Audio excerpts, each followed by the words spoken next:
Hi hello ಎಲ್ರಿಗೂ ನಮಸ್ಕಾರ. Welcome back to Bhagya creation. ಯಾರ್ಯಾರಾಗಿ ನಮ್ಮ ಚಾನಲ್ ನೋಡ್ತಾ ಇದ್ರೆ ದಯವಿಟ್ಟು ಸಬ್ಸ್ಕ್ರೈಬ್ ಮಾಡ್ಕೊಳ್ಳಿ. ನನ್ನ ವಿಡಿಯೋ ಇಷ್ಟ ಆದರೆ ಒಂದು ಲೈಕ್ ಕೊಡಿ. ಈ ಮಳೆಗೆ ಚಳಿಗೆ ತುಂಬಾ ಸ್ಪೆಷಲ್ಲಾಗಿ ಸೊಪ್ಪು ಸಾಂಬಾರು ಮಾಡ್ತಾಯಿದ್ದೀನಿ. ಹಳ್ಳಿ ಸ್ಟೈಲಲ್ಲಿ ತುಂಬಾ ರುಚಿಯಾಗಿರುತ್ತೆ. ಒಂದು ಸಲ ಟ್ರೈ ಮಾಡಿ.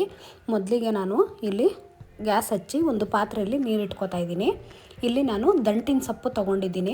ಒಂದು ಕಟ್ಟು ದಂಟಿನ ಸೊಪ್ಪನ್ನ ಚೆನ್ನಾಗಿ ವಾಶ್ ಮಾಡಿ ಸಣ್ಣಗೆ ಕಟ್ ಮಾಡಿ ಎತ್ತಿಟ್ಕೊಂಡಿದ್ದೆ. ಈಗ ಅದನ್ನು ಇಲ್ಲಿ ನೀರು ಕಾಯ್ದ ಮೇಲೆ ಹಾಕ್ಕೊಂಡು ಇದನ್ನು ಬೇಯಿಸ್ಕೋಬೇಕು. ಬೇರೆ ಯಾವುದೇ ಕಾಳು ಬೇಡ. ಸೊಪ್ಪು ಸಾಂಬಾರು ತುಂಬಾ ರುಚಿಯಾಗಿರುತ್ತೆ. ಮಾಮೂಲಿ ಸೊಪ್ಪು ಸಾಂಬಾರೆಲ್ಲ ಮಾಡ್ತೀರಾ, ಆದರೆ ಈ ರೀತಿ ಒಮ್ಮೆ ಒಂದು ಸಲ ಮಾಡಿ. ಇದಕ್ಕೆ ಇವಾಗ ರುಚಿಗೆ ತಕ್ಕಷ್ಟು ಉಪ್ಪನ್ನು ನಾನು ಇವಾಗಲೇ ಹಾಕ್ಕೋತಾ ಇದ್ದೀನಿ. ಏಕೆಂದರೆ ಸೊಪ್ಪಿಗೂ ಉಪ್ಪು ಬೇಕಲ್ವ, ಹಾಗಾಗಿ ಮತ್ತು ರುಬ್ಬೋದಕ್ಕೂ ಹಾಕ್ತೀವಿ. ಹಾಗಾಗಿ ಇವಾಗ ನೋಡಿ ಸೊಪ್ಪನ್ನು ಚೆನ್ನಾಗಿ ಬೇಯಿಸ್ಕೋಬೇಕು. ಅಂದರೆ ತುಂಬ ಹೆವಿ ಬ್ಲ್ಯಾಕ್ ಆಗೋ ಥರ ಎಲ್ಲ ಬೇಯಿಸ್ಕೋಬಾರ್ದು. ಒಂದು ಮೀಡಿಯಮಲ್ಲಿ ಬೇಯಿಸ್ಕೋಬೇಕು. ನೋಡಿ ಇವಾಗ ಇದು ಬೆಂದಿದೆ ಚೆನ್ನಾಗಿ.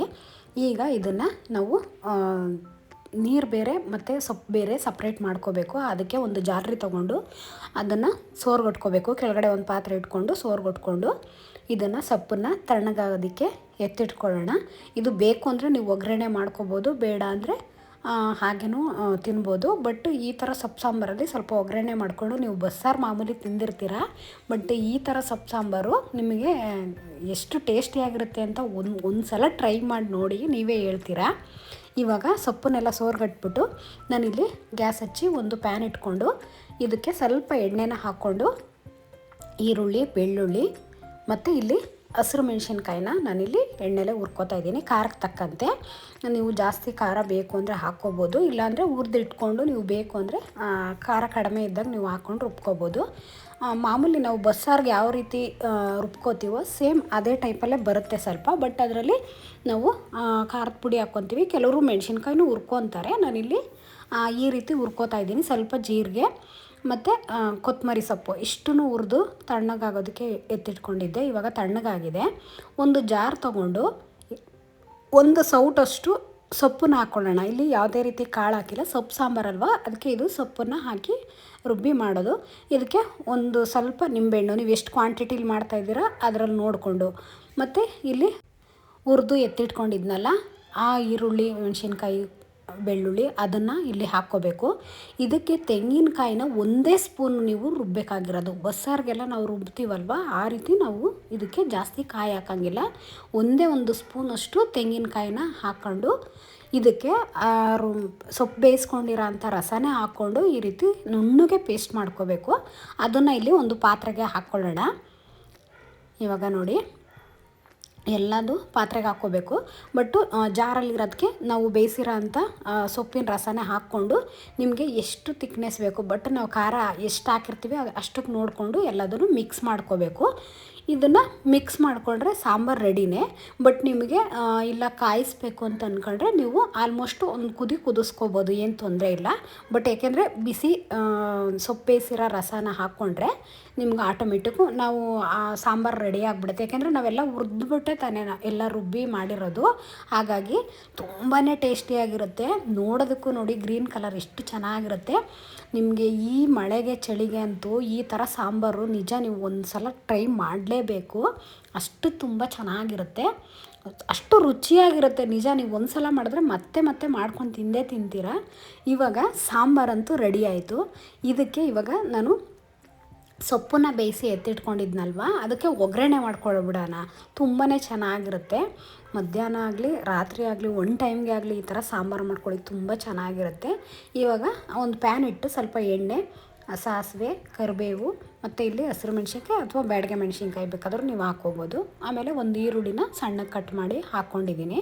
ಸ್ವಲ್ಪ ಈರುಳ್ಳಿನ ಫ್ರೈ ಮಾಡ್ಕೋಬೇಕಲ್ವ, ಬೇಗ ಫ್ರೈ ಆಗಲಿ ಅಂತ ಸ್ವಲ್ಪ ಈರುಳ್ಳಿಗೆ ಮಾತ್ರ ನಾನು ಸ್ವಲ್ಪ ಉಪ್ಪನ್ನು ಹಾಕ್ಕೊಂಡಿದ್ದೀನಿ. ಯಾಕೆಂದರೆ ನಾವು ಸೊಪ್ಪು ಬೇಯಿಸೋವಾಗಲೇ ಉಪ್ಪು ಹಾಕಿದ್ದೀವಿ, ಆಲ್ಮೋಸ್ಟ್ ಅದೇ ಕರೆಕ್ಟಾಗುತ್ತೆ. ನಿಮಗೆ ಅಕಸ್ಮಾತ್ ಸಾಲ್ಟೇಜ್ ಬಂತು ಅಂದರೆ ನೀವು ಸೊಪ್ಪನ್ನು ಹಾಕ್ಕೊಂಡಾಗ ಸ್ವಲ್ಪ ಉಪ್ಪು ಕಡಿಮೆ ಇದ್ದರೆ ನೀವು ಒಗ್ಗರಣೆ ಮಾಡುವಾಗ ಸ್ವಲ್ಪ ಉಪ್ಪನ್ನು ಆ್ಯಡ್ ಮಾಡ್ಬೋದು. ನಾನಿವಾಗ ಈರುಳ್ಳಿ ಎಲ್ಲ ಫ್ರೈ ಆದಮೇಲೆ ಸೊಪ್ಪನ್ನು ಹಾಕ್ಕೊಂಡು ಇಲ್ಲಿ ಮಿಕ್ಸ್ ಮಾಡ್ಕೊತಾ ಇದ್ದೀನಿ. ಮತ್ತು ಇದ್ರ ಜೊತೆಲಿ ಸ್ವಲ್ಪ ತೆಂಗಿನ ತುರಿನ ಒಂದೆರಡು 3 ಸ್ಪೂನಷ್ಟು ಹಾಕ್ಕೋತಾ ಇದ್ದೀನಿ. ಯಾಕೆಂದರೆ ಒಂದು ಕಟ್ಟು ಸೊಪ್ಪು ಇನ್ನು ಜಾಸ್ತಿ ಏನಿರಲ್ಲ, ಸ್ವಲ್ಪನೇ ಆಗೋದು. ಹಾಗಾಗಿ ನೀವು ಮನೇಲಿ ಒಂದು 2-3 ಜನ ಇರ್ತೀರಲ್ವ, ಅಂಥ ಟೈಮಲ್ಲಿ ಈ ಥರ ಏನು ಸಾಂಬಾರು ಮಾಡೋದು ಅಂತ ತಲೆ ಕೆಡ್ತಾ ಇರುತ್ತೆ. ಆ ಟೈಮಲ್ಲಿ ಈ ಥರ ಸಾಂಬಾರು ಮಾಡ್ಕೊಂಡು ತಿನ್ನಿ, ತುಂಬಾ ರುಚಿಯಾಗಿರುತ್ತೆ. ಹಳ್ಳೀಲಿ ಮಾಡೋದು ಇದು. ನಮ್ಮಮ್ಮ ಮಾಡ್ತಾರೆ ಈ ಸಾಂಬಾರು. ನನಗೆ ಸಖತ್ತು ಇಷ್ಟ ಈ ಸಾಂಬಾರು. ಹಾಗಾಗಿ ನಾನು ಒಮ್ಮೆ ನಿಮಗೂ ತೋರಿಸೋಣ ಅಂತ ನಾನು ಮಾಡಿದ್ದೀನಿ. ಈಗ ನೋಡಿ, ಸೊಪ್ಪೆಲ್ಲ ಒಗ್ಗರಣೆ ಮಾಡಿದ್ದಾಯಿತು. ಈಗ ಈ ಸೊಪ್ಪಿನ ಸಾರಿಗೆ ಮುದ್ದೆ ಇಲ್ದಿದ್ರೆ ಹೇಗಾಗುತ್ತೆ ಹೇಳಿ, ಅಷ್ಟು ರುಚಿಯಾಗಿರುತ್ತೆ. ಮುದ್ದೆ ತಿನ್ನೋದಕ್ಕಂತೂ ತುಂಬಾ ಇಷ್ಟಪಟ್ಟು ತಿಂತಾರೆ. ಮುದ್ದೆ ತಿನ್ನೋರ್ಗಂತೂ ಈ ಸಾಂಬಾರು ಸಖತ್ತು ಚೆನ್ನಾಗಿರುತ್ತೆ. ಇವಾಗ ನಾನು ಮತ್ತೆ ಗ್ಯಾಸ್ ಹಚ್ಚಿಬಿಟ್ಟು ಒಂದು ಪ್ಯಾನ್ ಇಟ್ಕೊಂಡು ಅದಕ್ಕೆ 1 ಗ್ಲಾಸಷ್ಟು ನೀರನ್ನು ಹಾಕ್ಕೊಂಡು 1-1.5 ಗ್ಲಾಸಷ್ಟು ನೀರು, ನೀವು ಮುದ್ದೆ ಎಷ್ಟು ಮಾಡ್ತೀರೋ ಅಷ್ಟು ಕ್ವಾಂಟಿಟಿಲಿ ನೀರು ಹಾಕ್ಕೋಬೇಕು. ಅದಕ್ಕೆ ಸ್ವಲ್ಪ ಉಪ್ಪು ಮತ್ತು ಎಣ್ಣೆ ಅಥವಾ ತುಪ್ಪ ಏನು ಬೇಕಾದರೂ ನೀವು ಹಾಕ್ಕೋಬೋದು. ಹಾಕ್ಕೊಂಡು ಇಲ್ಲಿ 1 ಬೌಲಷ್ಟು ಮಾತ್ರ ನಾನಿಲ್ಲಿ ರಾಗಿ ಹಿಟ್ಟನ್ನು ಹಾಕ್ಕೊಳ್ತಾ ಇದ್ದೀನಿ. ಅಂದರೆ ನೀರು ಚೆನ್ನಾಗಿ ಕುದೀತಾ ಇರುವಾಗ ನೀವು ರಾಗಿ ಹಿಟ್ಟನ್ನು ಹಾಕ್ಕೋಬೋದು. ಹಿಟ್ಟನ್ನು ಹಾಕ್ಬಿಟ್ಟು ಅದಕ್ಕೆ ಉಕ್ಕು ಬರುವಾಗ ನೀವು ಕುದಿ ಹಾಕ್ಬೋದು. ಇಲ್ಲ ಅಂದರೆ ಮಾಮೂಲಿ ಚೆನ್ನಾಗಿ ನೀರು ಕುದಿಯುವಾಗ ನೀವು 1 ಬೌಲಷ್ಟು ರಾಗಿ ಹಿಟ್ಟನ್ನು ಹಾಕ್ಕೊಂಡು ಅದನ್ನು ಸ್ವಲ್ಪ ನೀರೊಳಗೆ ಹಬೇಲಿ ಬೇಯಿಸ್ಕೋಬೇಕು. ಸ್ವಲ್ಪ ಗ್ಯಾಸ್ ಲೋ ಫ್ಲೇಮ್ ಮಾಡಿಕೊಂಡು ಬೇಯಿಸ್ಕೊಂಡು ಈ ರೀತಿ ಚೆನ್ನಾಗಿ ನಾದಬೇಕು. ನಿಮಗೆ ನಾದದಷ್ಟು ತುಂಬ ಚೆನ್ನಾಗಿ ಪರ್ಫೆಕ್ಟಾಗಿ ಬರುತ್ತೆ. ಮತ್ತು ನೋಡಿ, ಇವಾಗ ಸ್ವಲ್ಪ ತುಪ್ಪನ ಹಾಕ್ಕೊಳ್ಳೋಣ. ನೀವು ಡೈರೆಕ್ಟಾಗಿ ಬೇಕಾದ್ರೂ ಹಾಕ್ಕೊಂಡು ತಿನ್ಬೋದು. ಕೆಲವ್ರಿಗೆ ಇಷ್ಟನೇ ಆಗೋಲ್ಲ, ತುಪ್ಪ ಮುದ್ದೆಗೆ ಹಾಕಿದ್ರೆ ಇಷ್ಟನೇ ಪಡಲ್ಲ. ಹಾಗಾಗಿ ಈ ರೀತಿ ಮಾಡಿಬಿಟ್ಟು ಇಟ್ಬಿಟ್ರೆ ಸುಮ್ಮನೆ ತಿನ್ಕೊತಾರೆ. ಹಾಗಾಗಿ ನೋಡಿ, ಎಷ್ಟು ನಯಸ್ಸಾಗಿ ಎಷ್ಟು ಚೆನ್ನಾಗಿ ಬಂದಿದೆ ಗೊತ್ತಾ ಮುದ್ದೆ. ಬಾಳೆಹಣ್ಣು ಮುರಿದಂಗಿರುತ್ತೆ ಮುದ್ದೆ ಅಂತೂ, ಅಷ್ಟು ಟೇಸ್ಟಿಯಾಗಿರುತ್ತೆ. ಇವಾಗ ನೋಡಿ, ಈಗ ಒಂದು ಪುಟ್ಟಾಗಿ 1-2 ಮುದ್ದೆ ನಾನು ಕಟ್ತಾಯಿದ್ದೀನಿ. ನೀವು ಬೇಕು ಅಂದರೆ ಇನ್ನೊಂದು ಸ್ವಲ್ಪ ದಪ್ಪ ಬೇಕು ಅಂದರೆ ಒಂದೇ ಸಲ ಕಟ್ಕೋಬೋದು. ಇಲ್ಲೊಂದು ಇಬ್ಬರಿಗಾಗೋಷ್ಟಲ್ವ, ಹಾಗಾಗಿ ನಾನಿಲ್ಲಿ ಪುಟ್ಟದಾಗಿ ಕಟ್ತಾಯಿದ್ದೀನಿ. ನಾವು ನೀಟಾಗಿ ಮುದ್ದೆನ ನಾದಿದೆ ನೋಡಿರಿ, ಯಾವುದೇ ರೀತಿ ಗೀರು ಲೈನ್ ಎಲ್ಲ ಬರೋಲ್ಲ. ಈ ರೀತಿ ರೇಸ್ಗೆ ಮುದ್ದೆ ಬರುತ್ತೆ. ಕಟ್ಟಿದ್ರೆ ಅಷ್ಟು ನೀಟಾಗಿ ಬರುತ್ತೆ, ಪರ್ಫೆಕ್ಟಾಗಿ. ಮುದ್ದೆನೂ ಚೆನ್ನಾಗಿ ಬೆಂದಿರಬೇಕು, ಆವಾಗ ನಮಗೆ ಈ ರೀತಿ ಬರುತ್ತೆ. ನೋಡಿ, ಮುದ್ದೆನೂ ರೆಡಿ ಆಗೋಯ್ತು. ಸೊಪ್ಪು ಸಾಂಬಾರು ಮುದ್ದೆ ಬಿಸಿ ಬಿಸಿ ಸೂಪರ್ ಕಾಂಬಿನೇಷನ್ನು.